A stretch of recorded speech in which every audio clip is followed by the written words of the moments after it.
বর্তমানে একটা ইটের দাম হয় 9 টাকা। এই ভাঙার পর একটা ইট 20 টাকা হইতে পারে।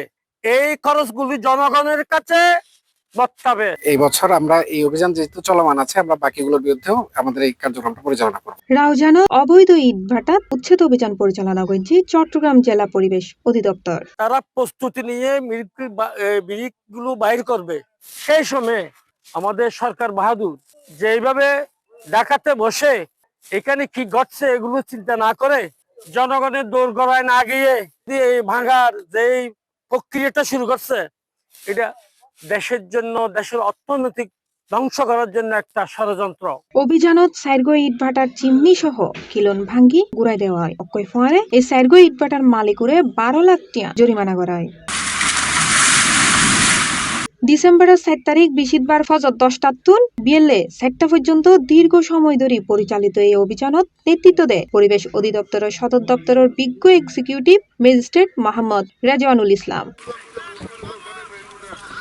অভিযানত রাউজান পৌরসভার 9 নম্বর ওয়ার্ডের কাজীপাড়া মেসার্স শাহ সুন্দর ব্রিক্সুরে 3 লাখ টাকা, রাউজান সদর ইউনিয়নের 7 নম্বর ওয়ার্ড রশিদর ফাড়ার মেসার্স শাহ সুন্দর ব্রিক্সুরে 3 লাখ টাকা, ডাবুয়া ইউনিয়নের জঙ্গল রাউজানের মেসার্স খাজা গরিবে নেওয়াজ ব্রিক্সুরে 4 লাখ টাকা এবং একই ইউনিয়নের কলমপতি এলাকার মেসার্স কাদেরিয়া ব্রিক্সুরে 2 লাখ টাকা অর্থদণ্ডের পাশাপাশি চিমনি সহ কিলন ভাঙ্গি গুড়ে দেওয়া হয়।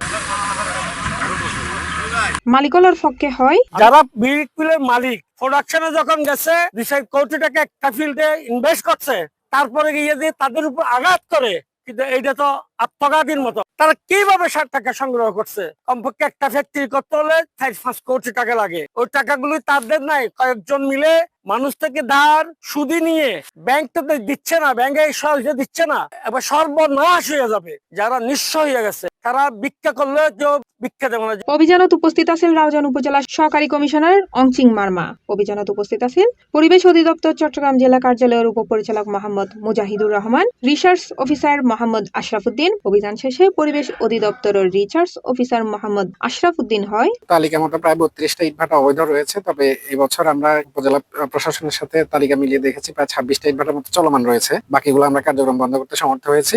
আর আমাদের আইনে যেগুলাতে কোনো সমস্যা নাই, আমরা অভিযান পরিচালনা করব। পর্যায়ক্রমে আমাদের অভিযানটা চলতে হবে, আমাদেরকে সময় দিতে হবে। আমরা আমাদের এই জনবল সংকট, তারপরে হচ্ছে আপনার ইটভাটা ভাঙতে যে বাজেটের প্রয়োজন হয় সেটার সংকট, সবকিছু মিলিয়ে আমরা যখন আমাদের সদর দপ্তর থেকে ম্যাজিস্ট্রেট পাচ্ছি তখনই আমরা মোবাইল কোর্ট পরিচালনা করছি। তো সেক্ষেত্রে যেখানেই অবৈধ ইটভাটা থাকুক আমরা অভিযান পর্যায়ক্রম পরিচালনা করবো। অভিযানের সময় আইন শৃঙ্খলা রক্ষাত নিয়োজিত আছিল র্যাব 7 চট্টগ্রাম আনসার সদর দপ্তরের সদস্যবৃন্দ, রাউজান থানার পুলিশ সদস্যবৃন্দ।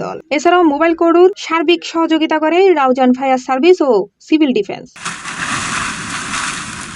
C plus TV, Chittagong.